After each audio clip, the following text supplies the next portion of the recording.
Hey everyone, it is Dani'i and welcome to this update video this evening. I hope that you are all doing really wonderful, and so I'm here with the latest with what is happening this evening across the Caribbean and surrounding areas. There's lots of rainfall moving into parts of the southeastern Caribbean as well as over in the western part of the basin, and so I will be going into all you need to know. And before I do so, please do subscribe if you haven't yet done so and tap the bell so that you never miss an important update. All right, we are first taking a look at what is happening across the North Atlantic on a whole, and we can see that there's lots of activity coming from the coast of Africa, but there is that massive dry air that is extended across parts of the tropical Atlantic where we're not seeing much activity. But as we head closer to the Caribbean, we can see that there's lots going on, a lot of rainfall about to make its way into the Lesser Antilles, and there's also a tropical wave with its axis extended into French Guiana right now, so it should approach the Caribbean as we head into tomorrow, coupled with all of this rainfall which is approaching this evening. So let's now zoom into some areas, and I want to briefly talk about the Eastern Pacific. And we are seeing here that there are two disturbances which might develop into tropical cyclones, both given a high chance. That first one there given a high 90% chance of development through 7 days, and the second one a 70% chance through 7 days. So if these develop, they will acquire the names Adrian and Beatrice respectively. And as a matter of fact, this would be the latest start ever to an Eastern Pacific hurricane season since records began. So we've not had any storms over that basin since the start of the season back on the 15th of May, but now it seems as though this week we'll be seeing the two named storms. And if you're curious about the activity over there we see lots of showers and thunderstorms off Mexico and well off other Central American territories. But looking at the Caribbean, there we see lots of rainfall. So let's now go over into the region, and here we have it, a lot of rainfall across the Western Caribbean. So just as I mentioned this morning, there would be a lot of rainfall within this area from a tropical wave that is associated with the remnants of Brett,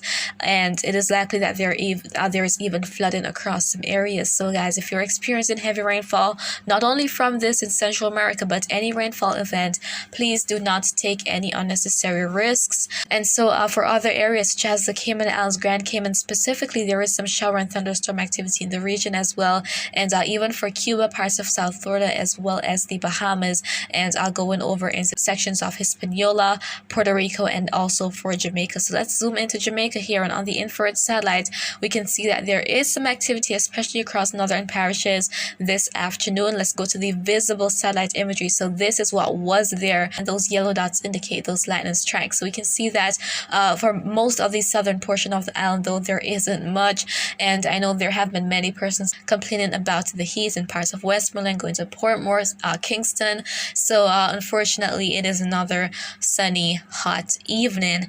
But as I said, sections of northern parishes have received or are receiving a bit of rainfall activity, maybe even overcast conditions at least for some areas. But going to the Eastern Caribbean now, in the vicinity of the Virgin Islands, and going to the Lesser Antilles, there isn't too much happening at the moment, but here we have all this activity about to make its way in, and there's also lots of showers and thunderstorms developing across some sections of northern South America as well. But there we have that huge area of lots of showers and thunderstorms that will be bringing a lot of rain as we head to later today. That has likely already begun for Barbados, so it's going to be continuing throughout the rest of today, and the rainfall will increase for other areas as we head into tomorrow, and especially going further up into the rest of the Lesser Antilles and maybe even the Virgin Islands and Puerto Rico as well. So if you're in those areas, please be on the lookout for that.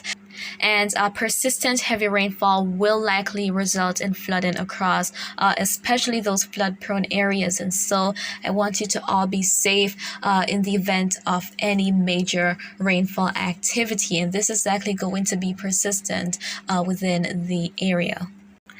Going on to this surface chart here. So this is the current surface chart, the latest update coming from the National Hurricane Center.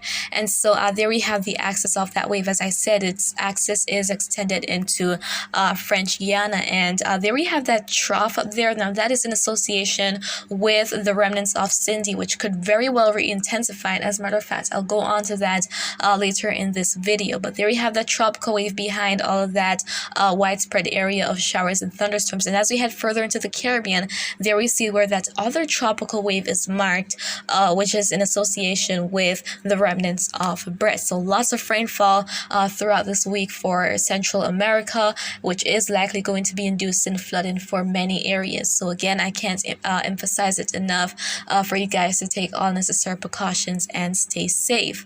And now going on to that recently marked area of interest. Now this isn't something new. It's actually the remnants of Cindy.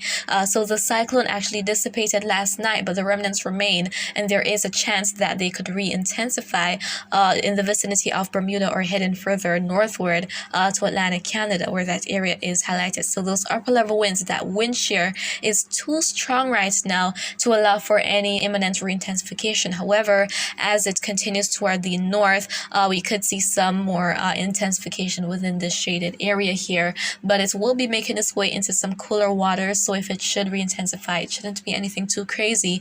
But if you're in Bermuda, be on the lookout for those rough seas, as well as some gusty winds and even some heavy rainfall as a result of the system moving by. So the remnants should make their way into Bermuda, head into the latter part of this week, maybe around Thursday.